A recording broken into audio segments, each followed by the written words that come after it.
Everybody, welcome. Glad you're here. Yes.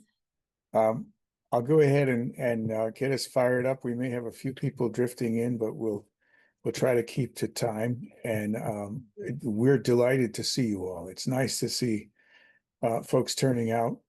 Uh, the My job here is short, and I'm going to pass most of the real work today over to Francesca and a fair bit also to Melitashi. Um, uh, my name is Brad Warren. I run Global Ocean Health. I've been with us since before the floods. I think it's one way to say it. Uh, we got started really out of a shared history that several of the founders had. I was one of them. We're salmon people too, and from my family, the ruin of the Columbia River salmon by dam building in particular was an unspeakable event, and it prompted me as a kid to watch the defeat of my grandparents and say, "Let's see about whether this is for keeps." And that um, that impulse became the defining direction in my work my whole life. This organization grew out of that. A bunch of really great people took me under wing, including a lot of folks from tribes. That was a game changer in how we got to be here. Tribes sort of pulled us up out of the water, dealing with ocean and habitat issues in rivers. We are an ocean organization, but we deal primarily with what is the largest threat to the ability of the ocean to make dinner. That's carbon and the mess we are making with that. And for tribes, there's an obvious reality, and they kind of pulled us up out of the water onto the land. People on land make the trouble. Come work with us on land. So here we are. This led us into working, among other things, in timber country. And there are a couple of projects I'll just flag up that connect here. One is the learning network that you all know about, looking at forest biomass and whether we can figure out ways um, to kind of restart a broken timber economy and help make uh, uh, the material that tribes have to pull out of the woods pay for some of that stewardship that's going on. A second piece, which we won't get into deeply today, but just so you know, it's in the works, and some folks here will be interested. We'll be happy to follow up with you if you are.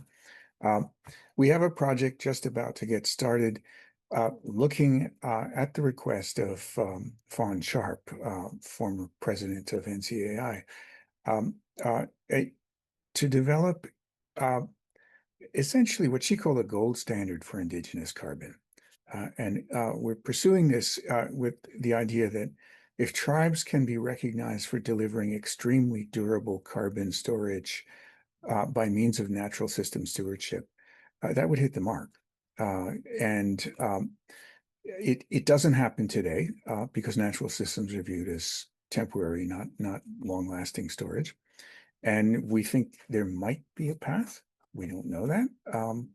And so we're very interested and I won't suggest we go deeply into this today, but we're very interested in circling back with those of you who are interested later on that.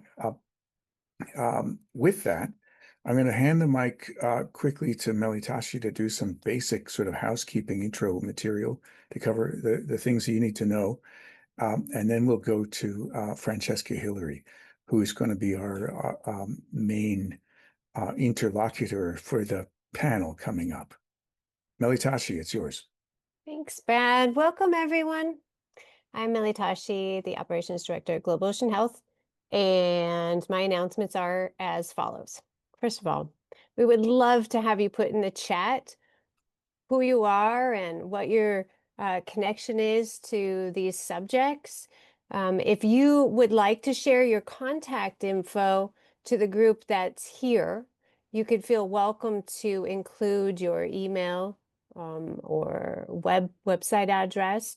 And then make sure and note, if you don't want that sent to the entire group as part of the resource offering after, put not for distribution. So it's okay if you just want to share it for the group live in this room, but if you want to have it, it will be also sent afterwards.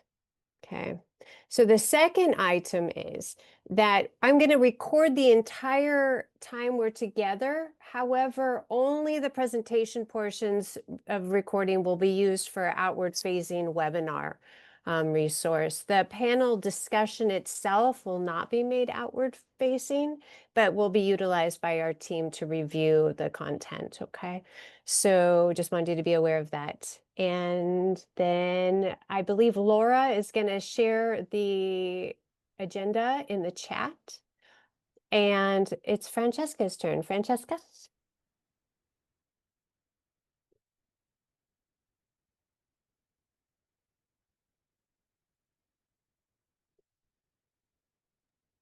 Francesca, you might need to unmute. I do. I apologize for that. I was just trying to do my screen share. So can everyone see? Yep, great. You're there. So yes, my name is Francesca Hillery. I have been with Partnerships for Tribal Carbon Solutions since we launched in 2022. Before that, I spent years working for the Tulalip tribes in Washington, where I was able to work with and be mentored by Terry Williams, who was the treaty rights director there. And he is the co-founder of our program. We are actually working in partnership with 3 other organizations. We've got the Carbon Business Council, we've got the Institute for Responsible Carbon Removal out of American University, and we've got the IGGRC, which is the Indigenous Greenhouse Gas Removal Commission. And I also work part-time over there.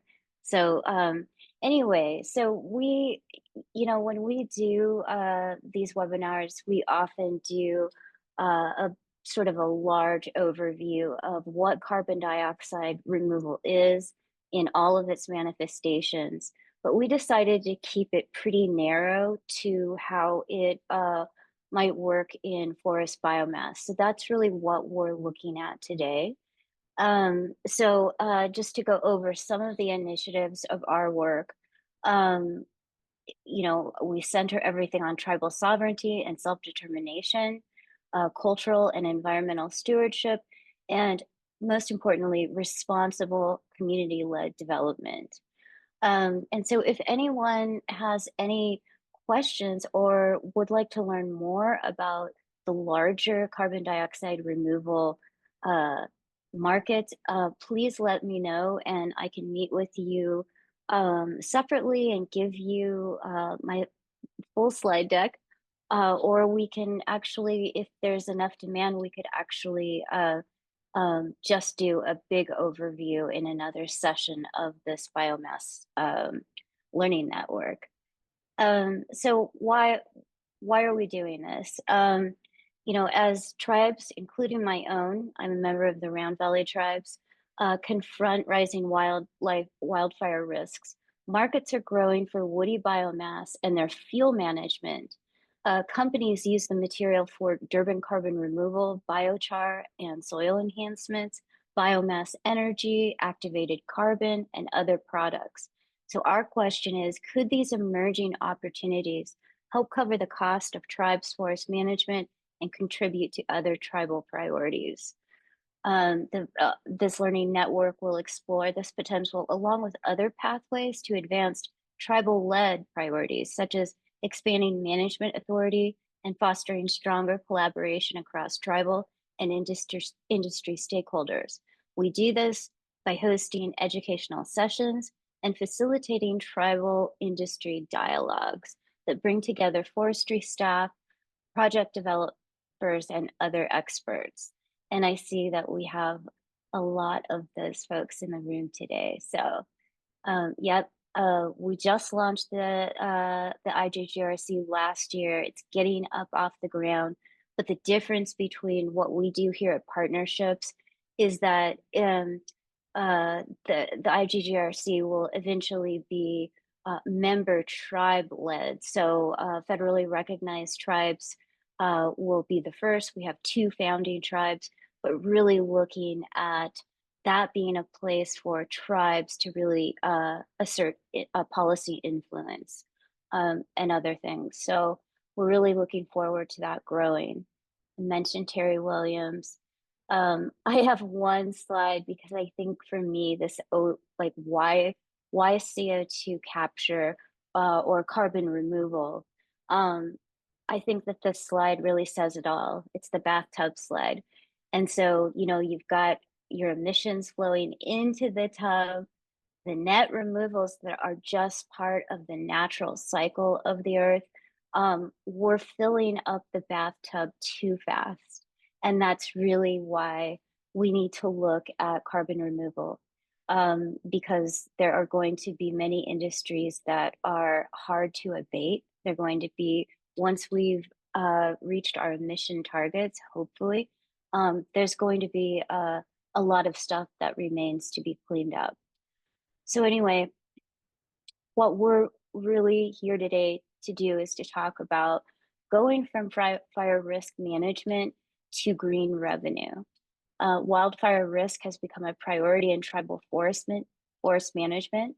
Slash remove to reduce fire risk may also offer new ways to generate revenue and advance climate solutions.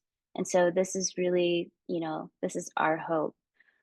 These are a few photos that we put together of pathways to this notion of having a larger portfolio to deal with the fire risk, land management, but also creating those revenue paths. So anyway, that is all I have for now, but I did want to introduce Ben Rubin, who is the executive director and co-founder of the Carbon Business Council. And so he is going to talk about what the CBC does. Go ahead, Ben.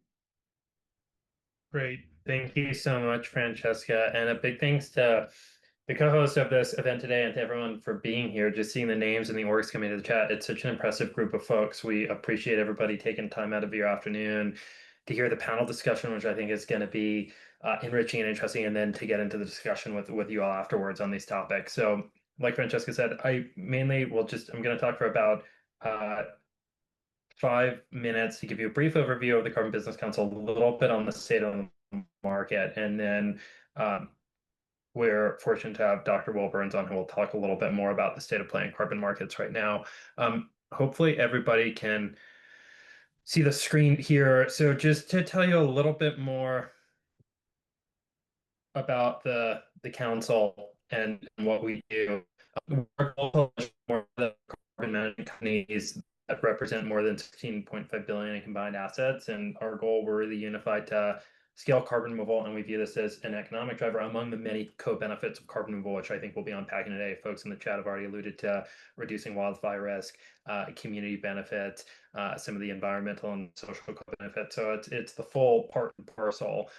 It's great to see many Carbon Business Council members participating in the webinar today, along with tribes and other stakeholders who are here. Where we sit is really ends up being at the nucleus of carbon removal with 100+ folks in our coalition. We engage regularly with corporates, with policymakers, with tribes through this partnership, which we're really excited about, investors, nonprofits. It takes a little bit of everyone in the ecosystem to take and scale carbon removal. A little bit more on what we do is ecosystem building. I think events like this are a great way for ecosystem building. We'll be doing several events during New York Climate Week, so if anyone's in town for that, would love to see you. We'll have a presence at COP30. The work we do is global in nature. We also engage in public affairs. We're doing some public opinion research right now in Canada to test some public perception about awareness of carbon removal and support of different carbon removal pathways, as well as engaging in policy. I think what makes some of this conversation unique today, as we're talking, is all of these 3 pillars of our work, this along with carbon removal deployment can happen anywhere. There's certain CDR pathways that are suitable to be deployed in certain climates or certain regions, and we have to think about geologic storage for some CDR pathways, coastal areas for certain ones. But the opportunity to think about responsible deployment on tribal land feels like such an interesting and enriching discussion. So grateful for the opportunity to be connected with everyone today. Just among the different resources we put out, want to make two calls. One is we do put out a biweekly newsletter that rounds up all the different things happening in carbon removal. It's free. The sign up link is on our website. I can drop it in. But if anyone wants to just keep tabs on what's happening with new companies raising rounds in the space, what's going on with policy, what's going on with new reports, check them out. So that's one resource. Another community resource that we run is the CDR responsible deployment training. This is also a free online resource that's on our website, and a couple of the folks who I have screenshot here who served as speakers in our training are also in the webinar today. So it's great to see the faces here. But this is a 1 hour training. It's introductory, but it's about how CDR project developers can think about some of the tenets of community engagement and approaching different communities where projects will take place and thinking about how to maximize the co-benefits. The training is paired with a suite of different resources. And again, it's introductory, but I think that if anyone wants to check that out and hear how different project developers are thinking about this, we welcome you to take it. And we've had I think just about over 800 people complete the training at this point, which we're really excited to see the different adoption of it. So that's a little bit on us, a little bit on the resources. We encourage folks to check them out. This will serve as a segue to Dr. Will Burns. He's going to talk a little bit more about carbon markets, but just wanted to provide a really quick snapshot of where I think we are today. For the last decade plus, I think in an exciting way, there's been a lot of growth in the space, and carbon removal has largely been at startup phase. For anyone here who's joining today who's been in carbon removal for a long time, it's great. If you're new to it and you're joining this webinar to learn about it, I think you're joining it at also a really exciting point in time, in that I think there's a number of proof points that suggest we're entering into scale-up phase. There's startups who have raised capital and they're looking for where to deploy. So we're seeing increasing projects break ground. The amount of things are moving from investments over to financing to really build up and scale projects.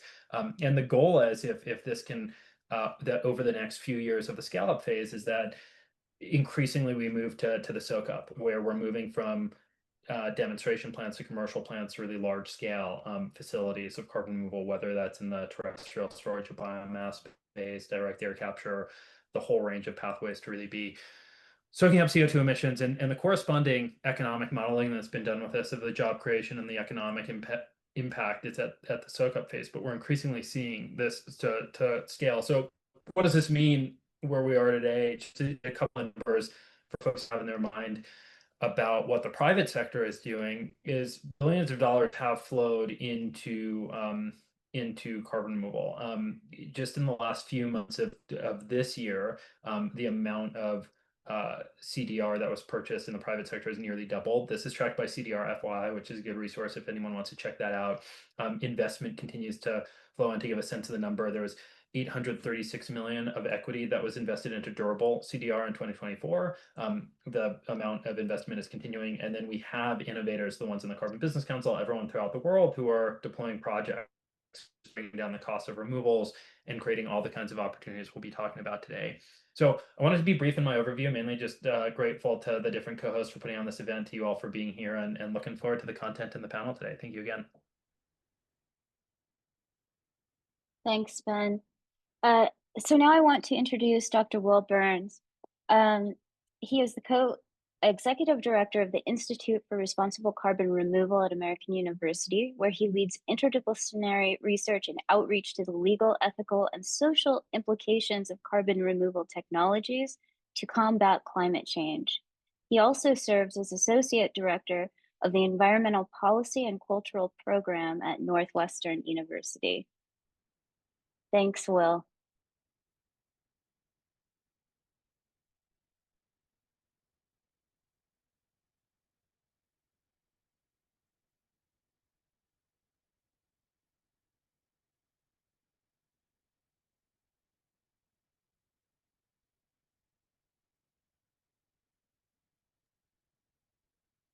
All right.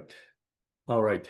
Thank you very much. And it's great to see everyone. And I'm just going to give a very brief overview of carbon markets, as well as the role of carbon removal in the context of these markets and some of the opportunities that it may afford tribes and others. One of the things I want to say at the outset is I realize that many of the people on this webinar are well steeped in carbon markets, and so I apologize if a lot of this is elemental, but there's probably many that have not been exposed much to this rather esoteric sort of field. And so I just want to provide a bit of information about what those markets are and how carbon removal fits into that.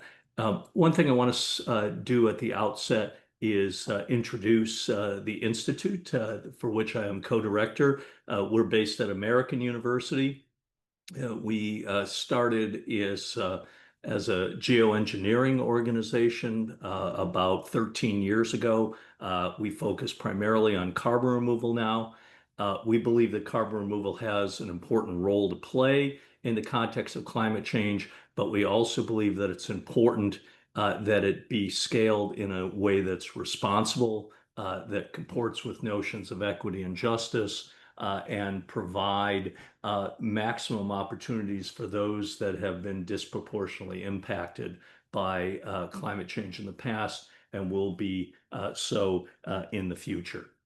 So let's talk a bit about what carbon markets are at the outset. So in the broadest sense, carbon markets are trading systems in which carbon credits can be sold and bought. Companies or individuals can use carbon credits from these markets to compensate for their greenhouse gas emissions by purchasing these entities that can reduce, avoid, or reduce greenhouse gas emissions. And this is same for government entities. Carbon markets are divided broadly into two broad categories. One are voluntary carbon markets, which can be international or national in orientation, and it refers to the issuance and the buying and the selling of carbon credits on a voluntary basis. Demand in voluntary carbon markets come from private individuals who wish to compensate for their carbon footprints, corporations with corporate sustainability targets, and other actors that are aiming to trade credits at a higher price to make a profit. The task force on scaling voluntary carbon markets has projected that demand for voluntary carbon credits is set to rise by a factor of 15 by 2030, and there's a need for more than 100-fold increase in terms of these credits to meet net zero commitments by 2050. The second broad category of carbon markets are compliance markets, and these are created as a result of any national, regional, or international policy or regulatory mandate to reduce greenhouse gas emissions. Some of the most prominent of the compliance markets for carbon include emissions trading systems. This includes the European Union's emissions trading system, currently the largest system on Earth, China's national emissions trading system, and California's Global Warming Solutions Act. A second form of compliance market are carbon taxes that are often imposed at the national level or at the subnational level. And then finally, there's international climate agreements, most prominently the Paris Agreement. Article 6 of the Paris Agreement contemplates that under Article 6.2, parties to the Paris Agreement can trade carbon credits on a voluntary basis, establishing bilateral agreements. And under Article 6.4, there's a system established under the rubric of the Paris Agreement and administered under the Paris Agreement to facilitate these trades. Very recently, the parties to the Paris Agreement have operationalized these two provisions, and it's contemplated that among the carbon credits that will be traded in the future will include carbon removal credits as soon as methodologies have been established in this context. In terms of emissions trading systems, the European Union's emissions trading system has announced its intention when it's revised in 2026 to likely include carbon removal credits as part of the trading system. Japan's new emissions trading system includes provisions for trading of carbon removal. The United Kingdom as well, and other systems are contemplating that. There's also carbon take-back obligations that are being discussed throughout the world. For example, the state of California sought to pass a bill a year ago that would have established a take-back obligation for carbon among polluting entities. That bill was ultimately not passed, but is likely to be reintroduced. And there's likely to be more discussion of take-back obligations in the future, which is another way that compliance markets could generate demand for carbon removal credits in the future. In terms of the role of carbon removal, specifically in the context of carbon markets, purchasers of carbon removal credits in voluntary markets conceive of them as fulfilling several potential purposes. One is for entities that have carbon neutrality goals, which is neutralizing an entity's carbon dioxide emissions. A broader mandate is our net zero commitments, which seek to neutralize all greenhouse gas emissions, which could include other emissions beyond carbon dioxide, such as methane, nitrous oxide, fluorinated gas emissions. As you can see in this Venn diagram, there are similarities in the sense that pledges are made by companies both for carbon neutrality as well as for net zero. And it's contemplated that the carbon markets will provide offsets. This can include carbon removal. However, net zero commitments, because they are more ambitious, has potentially opened up new markets for carbon removal approaches, because this provides a new avenue to potentially achieve those reductions that go beyond the traditional ones of, for example, renewable energy projects or things of that nature. And so that's become, as thousands of companies have established net zero commitments, that's become a major impetus for the use of carbon removal credits and is likely to expand in the future. Another role for carbon removal credits, most specifically, is ultimately going beyond net zero to net negative emissions. And the idea here is that ultimately we need to draw down concentrations of CO2 in the atmosphere to more historically safe levels, right? We're at about 420 parts per million. Many believe that we should seek to return our concentrations back to 350 parts per million, perhaps 300 parts per million. And it's contemplated that carbon removal will allow us to do that once we reach net zero, and then continue to remove carbon dioxide from the atmosphere. And it's believed that this will ultimately create more of a demand for carbon removal credits in the future. We have at least one company currently, Microsoft, that has pledged to help facilitate this by not only reaching net zero, including through the use of carbon removal credits, but ultimately to remove all legacy or historic emissions through the use of carbon removal purchases. And as this impetus increases, it's likely that demand for carbon removal credits will increase.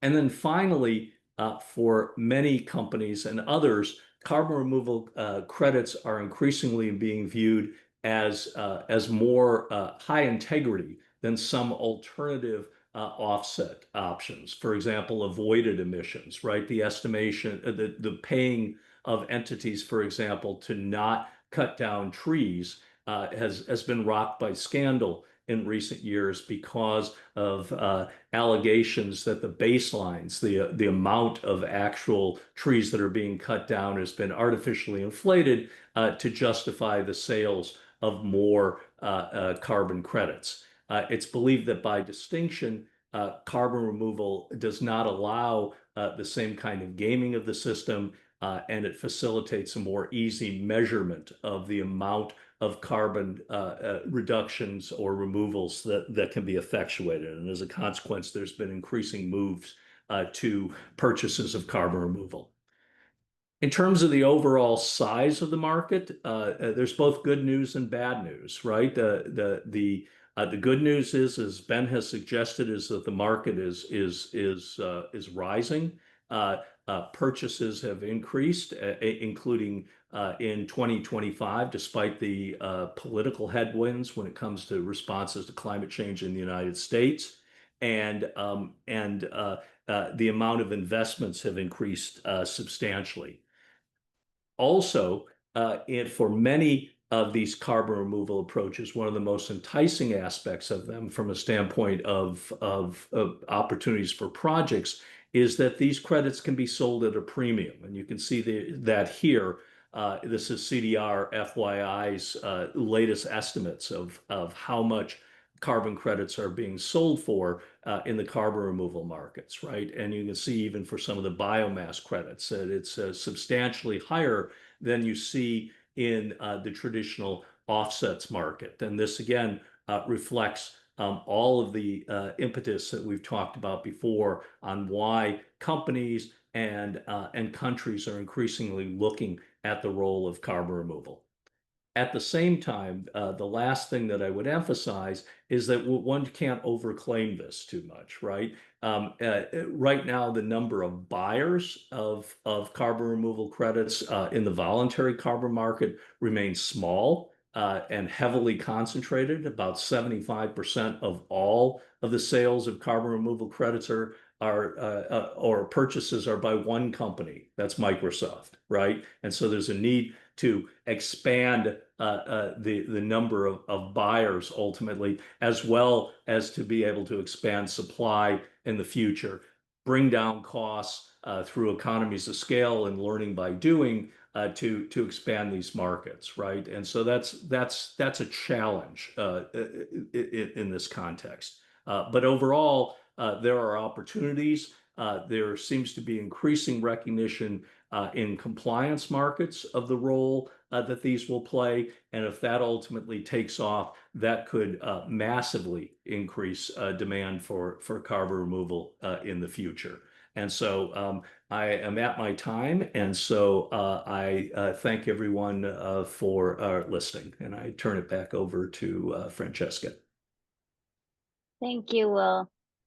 So, the carbon markets are a very big feature of the convenience that we will have while we do this on forest biomass. And so for that reason, we invited Jeffrey Brown from Nature Focus. I'm just going to go ahead and introduce the three presenters. There's actually four now, but Jeffrey is going to handle that.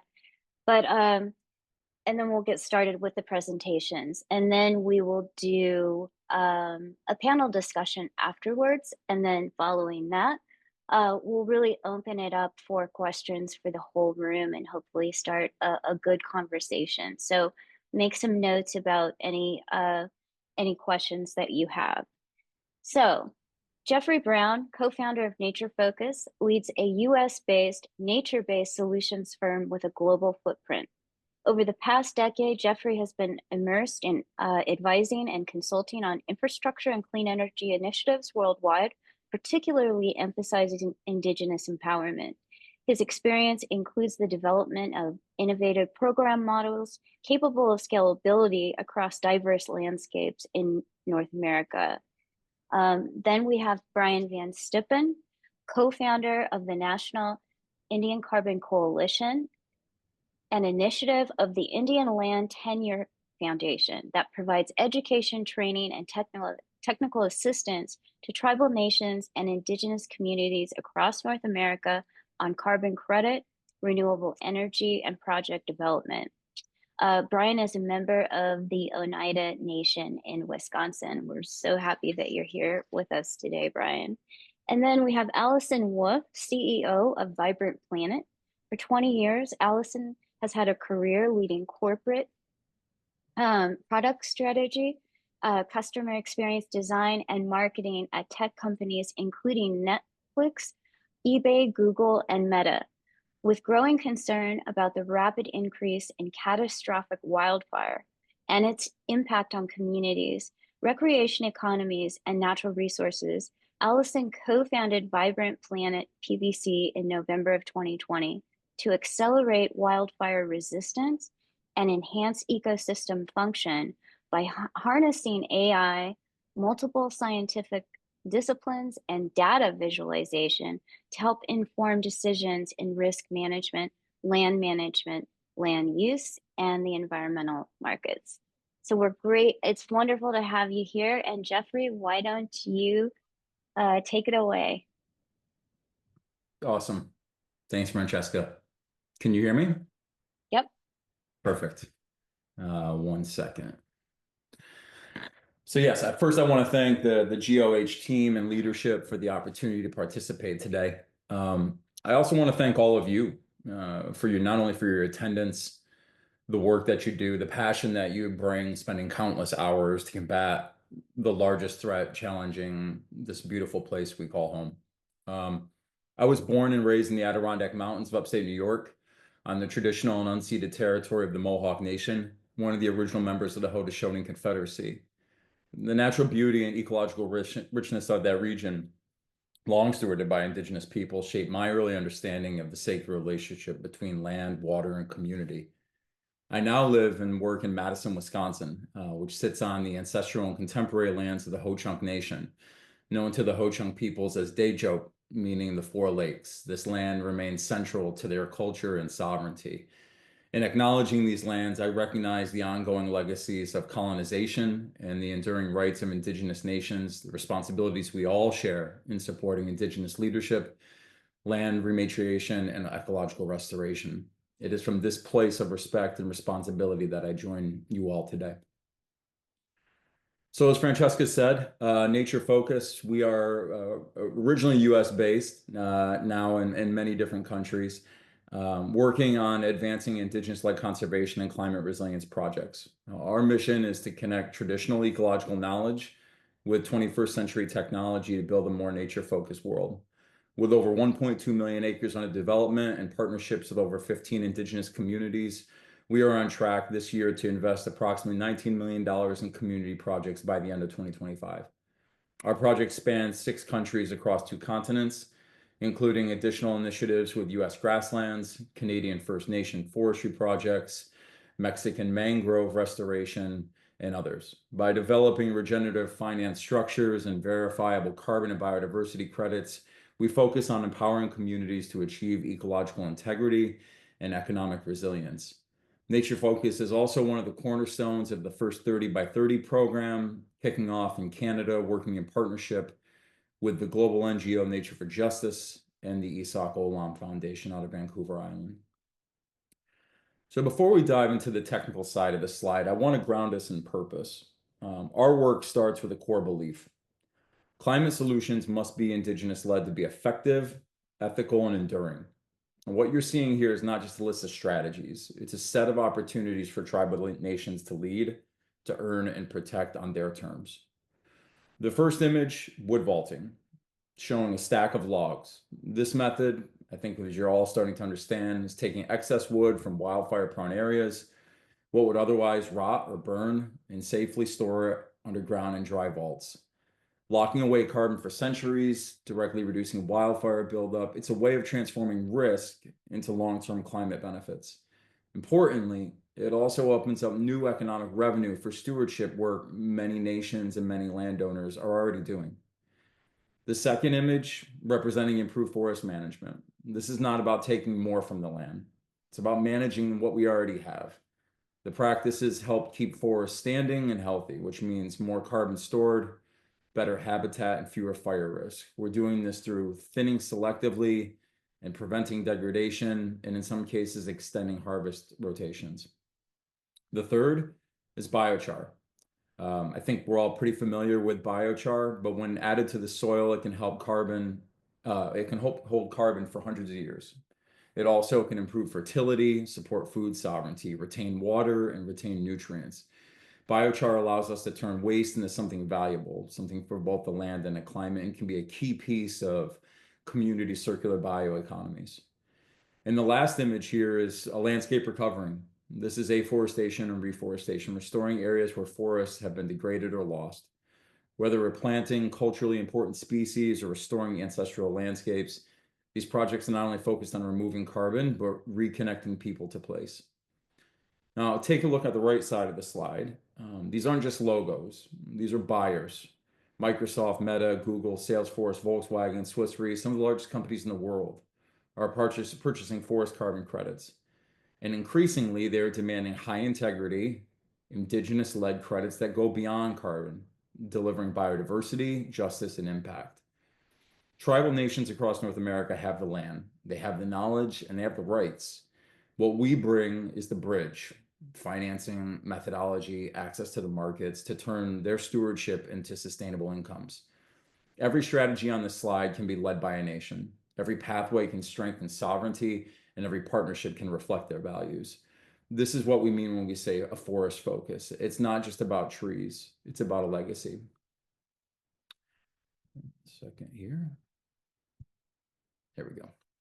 So complex solutions require collaboration. I've never worked in an industry that is so collaborative before. One of the challenges that we saw in approaching the marketplace and building this organization after a decade of study is there's a lack of trust. And we feel that scaling climate solutions to protect the warming planet requires being built on trust. For us, the two pillars of trust are land acknowledgement and technology. Our organization is built on these principles by engaging leading organizations on both sides to not only ensure that we are not only supporting nations with the best projects and the best technology, but most importantly, honoring the real stewards of the land. The goal is to support Indigenous-led built projects that have leading technologies to build confidence on impacts, building trust that the actions that the communities are taking are true and real and verified and paid for. And more importantly, when they're paid based on the best benefit sharing mechanisms for those communities. We work with the National Indian Carbon Coalition, Nature for Justice, the Nature Investment Hub, Isak Olam Foundation, the World Economic Forum, organizations like SFI and FSC and WWF. And on the right side of the slide, Vibrant Planet, who we're going to have an amazing discussion with today, Moja Global, Blue Sky Carbon, Wildmont around biodiversity connectivity, eDNA, bioacoustics, giving a voice to the voiceless, Carbon Lockdown, and Hyphen is a form of an organization that's bringing leading technology solutions through eddy covariance flux towers to capture real greenhouse gas fluxes over large landscapes, providing real data to not only buyers, but actually impacts to the world. I'm going to pass it over to our biomass burial advisor, Ty Samson, who've been working closely with over the last 6 months in regards to the implementation of many projects. Ty's going to walk us through a biomass burial 101, as well as talk about the opportunities that are in front of nations and what are the things that are going to be required to take the next steps. So, Ty? Yeah, thanks so much, Jeffrey. Real honor to be here with this group today. As a forester and a geologist who's tromped around in the woods back home in BC for the better part of a decade, the first time I heard about biomass burial, it clicked in my brain immediately. But I know that it's not like that for everyone. So we wanted to just quickly start off Biomass Burial 101 with a quote from the scientific lead himself, Dr. Ning Zhang from the University of Maryland, saying biomass burial is one of the most scalable and scientifically robust ways to remove carbon from the atmosphere for centuries. It's been estimated that at scale, biomass burial can sequester approximately 10 gigatons of carbon dioxide annually, which is huge.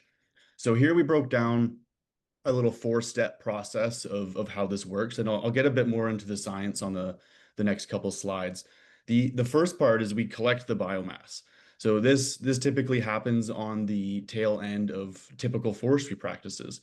Anyone who has managing any type of feedstock or waste understands the burden of slash piles and burning, if it's not culturally planned burning, Just burning these slash piles can be a real pain and costly. So the idea is that we can come in and intervene at that moment in time and provide a more sustainable pathway for sequestering that feedstock waste. In doing so, this inadvertently reduces wildfire risk by reducing fuel loads in hazardous regions. The second part there, you'll see it is red as it is chip or bale. This isn't required in the methodologies, as we'll kind of get into. You can see at the bottom of the page there, we have two registries that can generate these credits, isometric and puro earth. However, chipping and baling is not a requirement. We are able to bury whole wood. There are certain circumstances that we need to prove through the sustainability of the acquisition of the feedstock. But all that comes out through the auditing process when going through these third-party agencies to get the process verified. The third part is once you've collected it and either chip or baled or you have whole wood, it is to excavate and bury it in a pit. It is that simple in the broadest of sense. Here you can use existing mine sites. We can dig new vaults. Primarily, we're looking for sites that have high clay content, as we are looking for hydraulic conductivity, permeability metrics that do meet the registry's standards. So not everywhere does work. However, we do have a lot of options, and this is an engineered solution. And then the last, and obviously the most important, is the monitor and verify. I think it was Will earlier who was speaking to some distrust that came into the industry.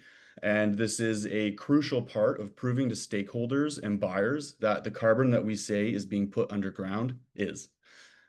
This is done in a myriad of ways where you're measuring the carbon content, the mass of the timber.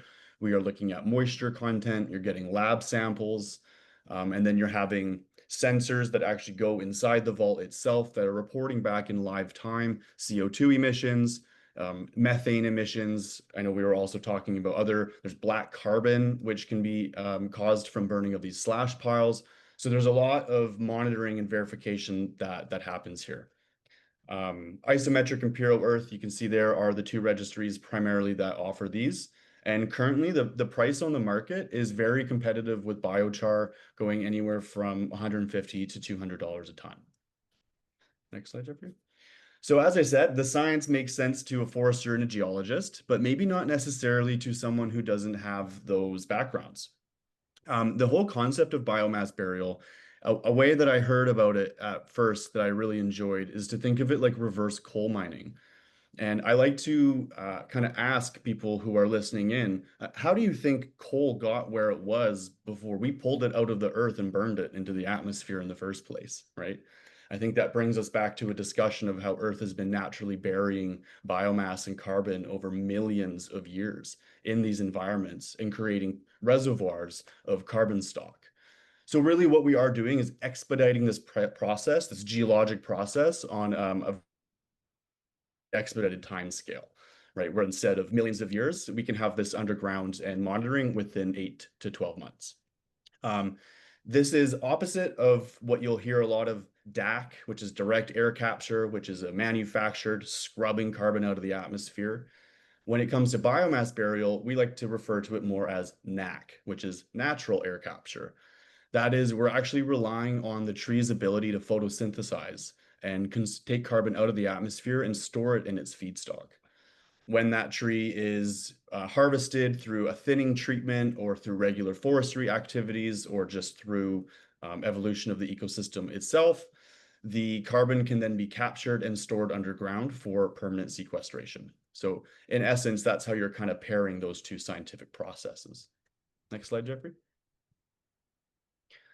Connecting biomass to tribal values. This has been something that we've really been exploring a lot. I've been working closely with some Indigenous communities in British Columbia on this. We think it's just a beautiful way to match their holistic management of their land base as is. This is a very circular process when integrated into the forestry practices.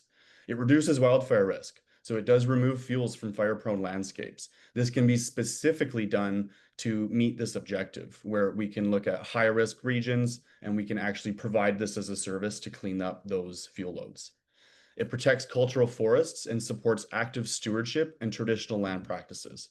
Some ways that we were looking at doing this were actually working in long-term monitoring roles with, say, guardians or rangers on land base, so they would have continuous employment for, say, summer students who are coming in to work for the nation. It combats climate change. Every ton of buried biomass removes approximately 1.8 tons of CO2. That's going to change with moisture and species, but that's a great average to lean on there. And it generates carbon revenue. Carbon revenue that can be reinvested back into the local economy to spur more of this work, more fuel reduction efforts. And that's really the idea there. And then we're supporting local jobs. So project developers, field crew, MRV, burial site management, the list goes on and on. As Jeffrey said at the start, it really does take a whole collective of people to make this happen. So are you ready to make it happen? What would you really need? What would a nation need to begin this process? Well, the first is feedstock. So if you've got access through thinning, wildfire fuel, sawmill residue, that's a great start. Approximately 5,000 tons per year or more is ideal. We do need a site. We can look at mine pits. There's an opportunity for reclamation here, gravel sites and new vaults. Again, we are looking for that low oxygen soil, high clay content, low permeability, hydraulic conductivity types of soils. Land ownership, tribal or leased. So we must allow carbon right access. There is some issues with this we're noticing in some regions. So that's something that we need to ensure we do have. And then capacity. So field crews, contractors, and partners. Nature Focus and partners are more than happy and able to assist with this through their deep network that they've built throughout the years. And then we have to follow the standards. So isometric is 1,000-year permanence and Puro Earth is 100. Will also spoke earlier about the integrity of these carbon credits. And this is what this is leaning into. How durable is that carbon removal? How valid is it? And how can you prove it? So that, everyone, is a quick Biomass 101. I'm happy to deep dive into any of this offline with you. And then my info is in the chat. So Jeffrey, back to you. Thanks, Ty. So for our tribal friends, our leads, our land resource and land relationship managers getting started, we will be glad to provide the GOH team with information, really saying, do you have these practices, the regular thinning, a sawmill, wildfire reduction? Do you have an understanding of any mine pits, gravel sites, or areas where vaults can be built? There's a lot of ways that we can work together. And more importantly, I think this is the time now. We're in the middle of the summer of another extreme wildfire summer. The quote that just seems to stick with me is, we got to stop thinking about this year being the hottest of the last 100, but maybe the coldest of the next 100. And this practice has an opportunity to lower that risk profile of the fuel loads that sit within the forest that are very hard to manage across our continent. And it's going to come with extreme downstream impacts. This practice, along with IFM and biochar and other circular bioeconomy practices, can be effective, not only in the management of these lands, but also creating economic resilience for the nations and communities that call that home. So speaking of nations and communities, I want to pass it over to good friend Brian Van Stippen. I'm proud to call Brian a friend, and more importantly, admire the long history of work that he's had supporting nations on various journeys, and glad to work with the National Indian Carbon Coalition as they bring values to the support of tribes across not only the continental US, but Alaska and Hawaii. So, Brian? Sukuliako. I greet you in my traditional language as a member of the Oneida Nation, as it was in my introduction by Francesca, so I greatly appreciate that. I'm calling just outside our reservation lands here in Green Bay, Wisconsin. It's a little bit warm today, not quite the 100 degrees that we were over the weekend, which is a little ridiculous for our area of the country, but that's what we're dealing with in today's day and age. 100 degrees, just not something we're accustomed to here in northeastern Wisconsin. And one of the reasons is that we are doing the work that we do at the National Indian Carbon Coalition. So again, as in my introduction, I am the program director for the National Indian Carbon Coalition. We are a tribally led, not-for-profit organization. We were created by the Indian Land Tenure Foundation, as well as the Intertribal Agricultural Council. And those two organizations have been working about 50 years combined together in Indian country to provide different types of services to tribal nations and indigenous communities throughout the United States.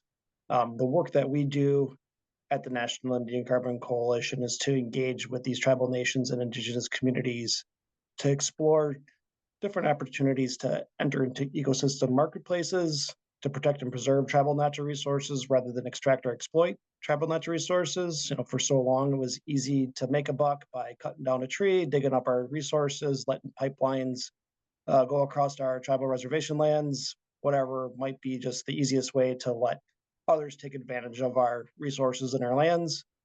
Through those ecosystem marketplaces, we now believe that there are opportunities for tribal nations, tribal members to enroll their land bases into those marketplaces, to have that control over their lands, over their natural resources, and to be able to derive that revenue in their best interest, and to truly show that these are beneficial for their land bases.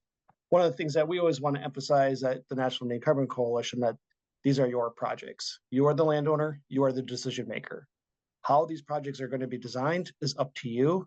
And there are multiple different opportunities, as you just saw with Jeffrey's and Ty's presentation. Wood belting, biomass burial is one opportunity. We currently have different types of programs that we offer underneath our umbrella, from improved forest management to afforestation, reforestation.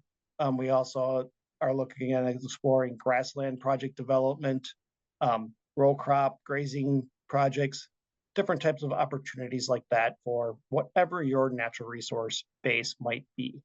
So we, again, at the National Indian Carbon Coalition, are going to engage with the tribal nations themselves to determine what is in your best interest, what makes the most sense for your land bases, because it really depends on what your natural resources that you have on your lands and how you want to protect and preserve those over the future generations.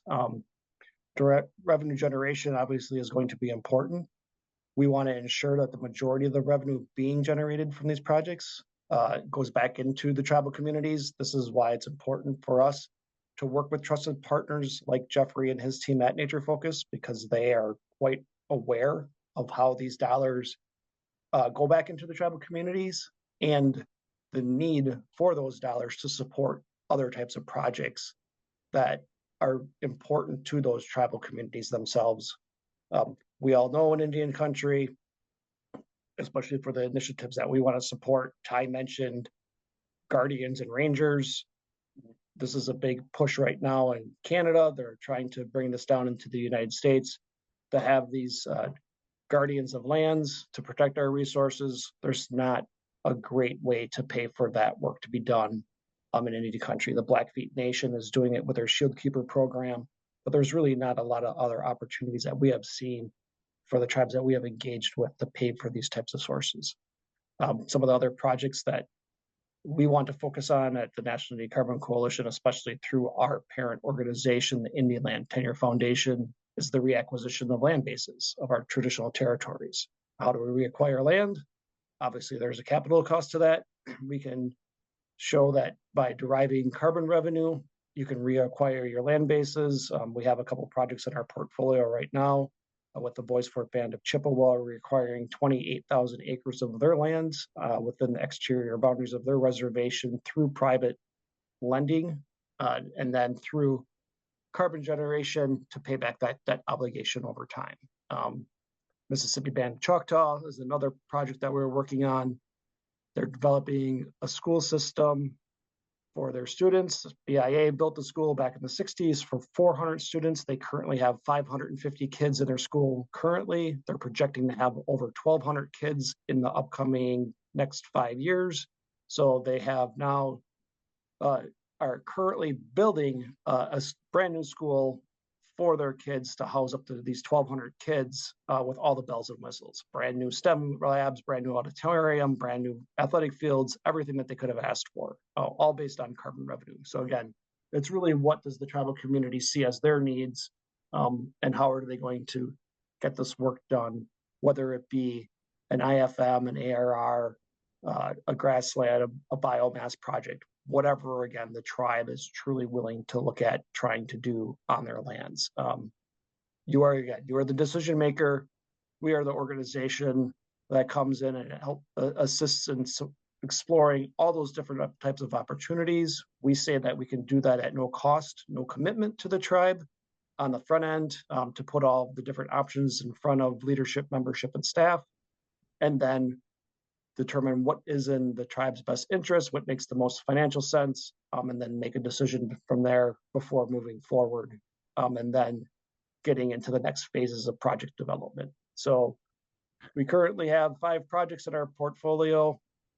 We believe that we have the references, the experience now to add more projects with whatever tribes that want to engage with these opportunities. But again, it's really working with the tribe to determine what you want to do on your lands and how to do it effectively to ensure that your tribal natural resources are protected over the long term. So that's the short story on our end. We're here to ensure that you're getting the best information and data available to make informed decisions. We don't make the decisions, you make the decisions. We don't even make the recommendations. We work with your staff, with your team, with your membership to ensure that everything is being controlled internally, and then you are the leaders of your land. You guys understand what needs to be done, and everything moves forward through your processes on how these projects move forward. So, Suguli, I thank you for your time, and I'll move on from there. Thanks, Brian. Really appreciate that. The QR code is here. I think everybody will get access to the presentation at the end. But speaking of informed decisions and maybe some of the most critical data points that we need, not only for impacting current wildfires, but really a game plan around the trillions of dollars of assets and communities and infrastructure that this country has, as well as Canada, that is now at risk from a lightning strike in a remote community, risk of a small fire being started turning into something of millions of hectares or acres of land. I pass it over to Allison Wolf, CEO of Vibrant Planet, to walk and talk through some of the most amazing technology that we've seen, and more importantly, a technology that can help nations across this continent start really game planning the next steps to protect that long-lasting legacy. Allison? Thanks, Jeffrey. Thanks everyone for having me here. Jeffrey, I'm wondering if I can do a takeover because I have some fresh slides that I think will be really pertinent to this conversation, if that's okay with everybody. That would work for me. Feel free to take over. I don't know how that happens. I've never done that yet. I sent a request to be able to share. Could you unshare yours, Jeffrey? Awesome. Thank you. I got it. Perfect. Sorry to surprise. Everybody seeing that okay? Good. So I am beaming in from Sierraville, California, which is a tiny town at the northern tip of the Sierra Nevada and the southern tip of the Cascades, in a really incredible valley. It is Mountain Maidu ancestral territory. They recently reintroduced beaver. We're very near to my house, so I'm intently watching the biodiversity and carbon sink and all the beautiful things that happen when we do that in the right places come back. So I have a long background in tech, as we talked about in my bio up front. I paired up with some folks that had been in the Forest Service for their whole careers, scientists and remote sensing leaders and folks that have done treatments inside forests, a lot of experimentation with Berkeley, if anyone knows of Sage Hen. I'm really trying to push the boundaries of how impactful ecological treatments can be. And then we have some really amazing tech folks that know how to build a really user-friendly product that simplifies complexity. And so we have this very rich science and information that we put into people's fingertips to understand risk to communities, risk to carbon, risk to water, risk to biodiversity, risk to recreation areas, all these different values, and also how they interlock. And then they can develop in real time scenario plans for achieving outcomes. So a tribe looking to unlock carbon finance can develop a plan to do that. That they also get lots of other things, co-benefits with that. A group that's looking out for biodiversity could optimize a plan for biodiversity. CAL FIRE can optimize a plan for community safety and infrastructure protection. And so people can collaborate across jurisdictions, which is why we call the system a common operating platform, so that they can see each other's perspectives in real time and then get to consensus.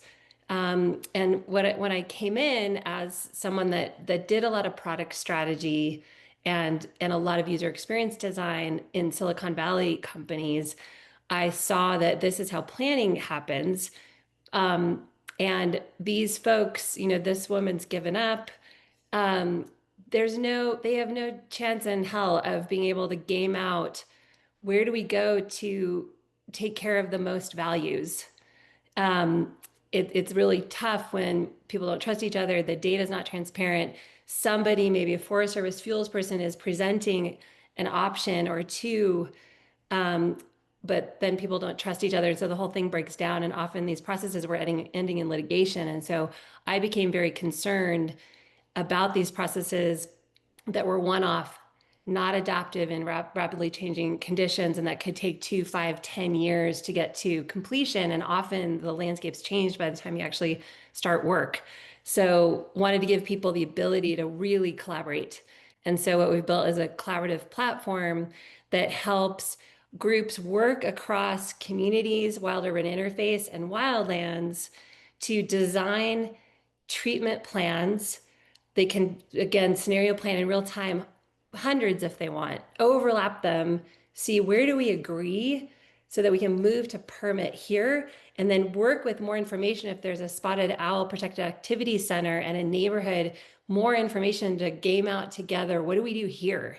That was really what we saw. And then how do we have consistency where it's appropriate nationally on things like vegetation structure and fire modeling, but then local tailoring of values, because it's all about our own ecosystems that we're part of. And so how do you reflect the local values? I'm very passionate about how we can work with tribes to reflect tribal views and how tribes value the systems around them. So these are some of the entities we work with: the Forest Service, CAL FIRE, Department of Interior agencies like Bureau of Indian Affairs. We're just starting with BLM a bit as well. We work with counties, and then we're also starting to work with utilities a lot. Utilities start only 10% of fires, but they start the really big ones. And so by working with them on resilience and risk mitigation planning, we reduce the liability in the fuel bed, basically.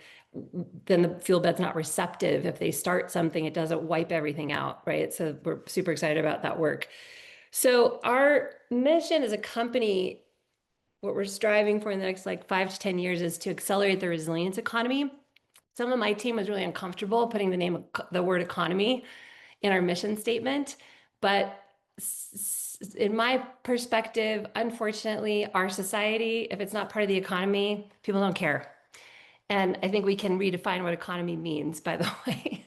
So our theory of change as a company is to move communities and natural resources into a state of resilience, whether that's the wildfire problem in the West, the hurricane and flooding and landslide problem in the East, mangroves on the coasts.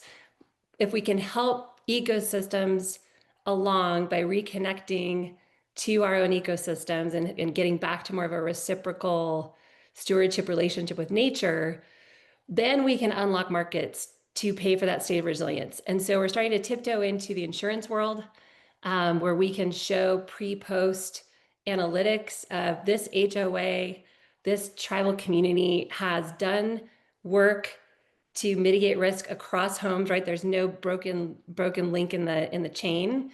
And the wild urban interface and wildlands where fire pathways might come in to a community, those have all been dealt with, and we have a maintenance plan.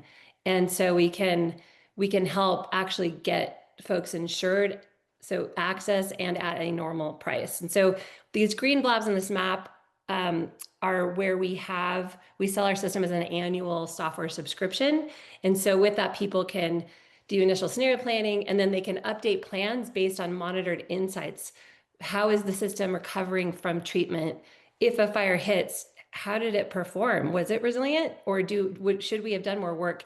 And so it becomes a learning system where it's making smarter and smarter recommendations to folks that are using it to scenario plan. At the foundation of the system, one of the big breakthroughs was using machine learning, AI, to map vegetation at 0.5 meter scale. So that's the foundation of the system. So we can see individual trees and bushes, and we have grasslands mapped. And then that feeds into fuel modeling and all of our fire modeling, drought-driven disease processes like bark beetle wiping out billions of trees, right? So we can this is very foundational, and then we can design permit scale, tree house level scale treatment plans that can hand into streamlined permitting processes. So this is just a 2-second sort of demo of the system. So this is in Washoe land to the west of Lake Tahoe. And so users can turn on all these fire hazard models and look at what values are at risk, water, et cetera. They can then optimize a plan, these levers on the left. This person's optimizing for assets and water. And then they put in the budget they have available, and then the system is basically spitting out this recommendation based on the outcomes you want and the budget you have. You can put years and other things in it. Tells you how efficient this particular scenario plan is in terms of what you'd spend versus what the ROI would be that you get out of it in terms of avoided loss to structures, avoided loss to biodiversity, where we've put some economic parameters around those things. And then someone else can create a plan, overlap it, like I said, and then they can negotiate like, okay, this plan gets the most for all of the perspectives at the table here. Oops, sorry. This is an animation that was built by our friends at Navteca using NASA data of the Altadena fire. So this is the real fire recreated. And this fire is, as I think probably everybody knows, started on the Angeles National Forest. We had just deployed there. They had not gotten around to treatments yet, unfortunately. It destroyed 9,400 homes, damaged another 1,000, 19 people didn't get out.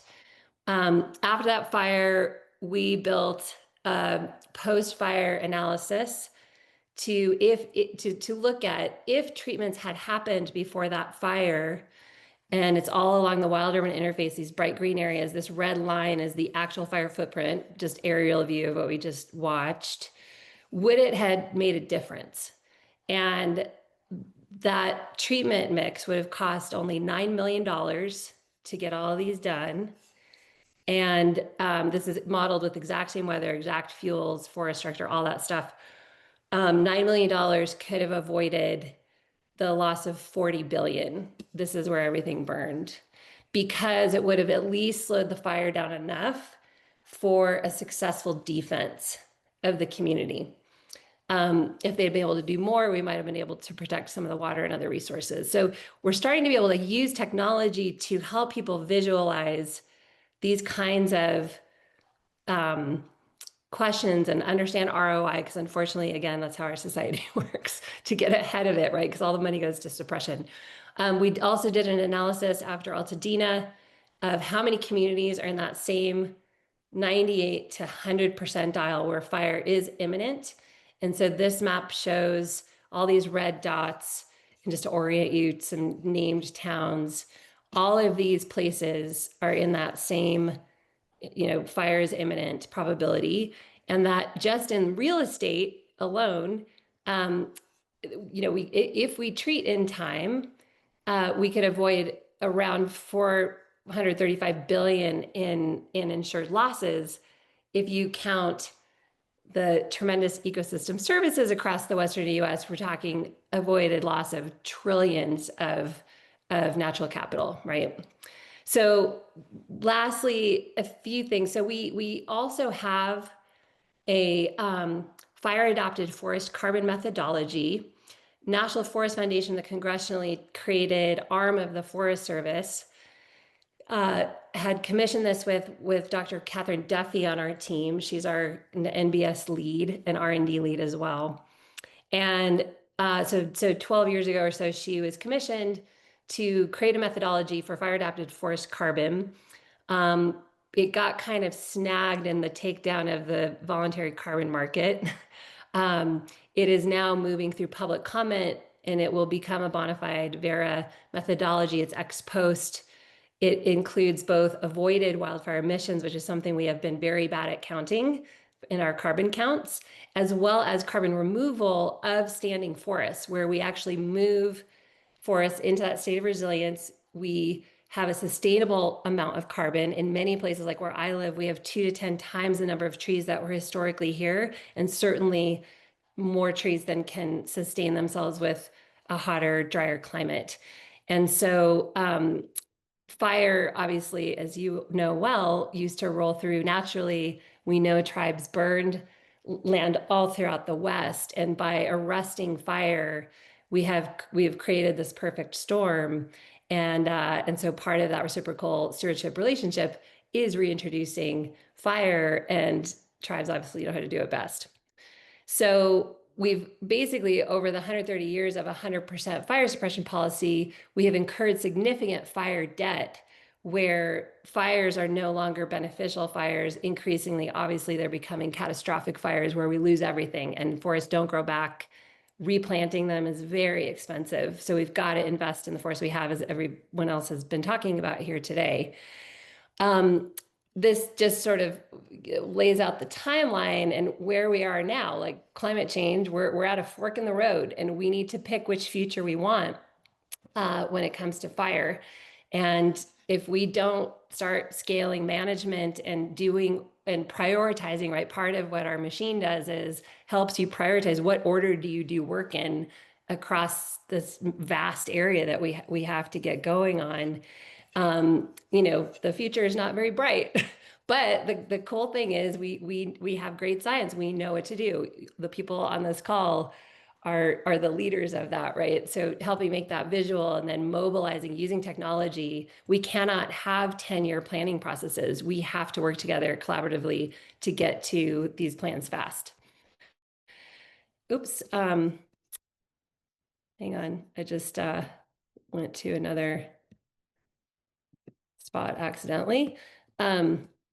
So this is the last slide. So Catherine's methodology incorporates a lot of what we've just talked about. So it's looking at that forked picture where management actually increases carbon sustainability, and we can also produce additional outcomes around water, biodiversity staying intact, some of these other factors, right? We can look at a comprehensive view of the ecosystem services quantification. And then it's also taking into account biomass utilization. We've been doing carbon accounting for the biomass supply chain in the Pacific Northwest.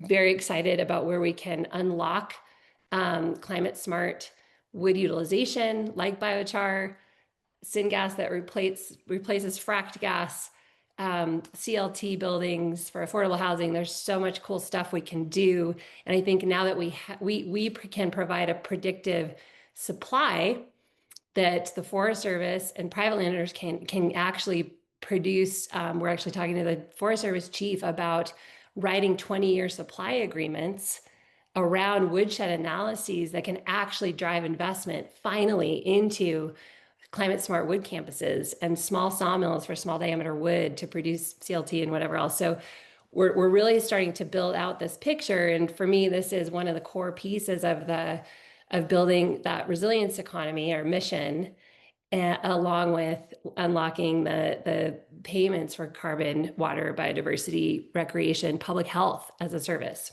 So I will stop there. And thanks again so much for having me today.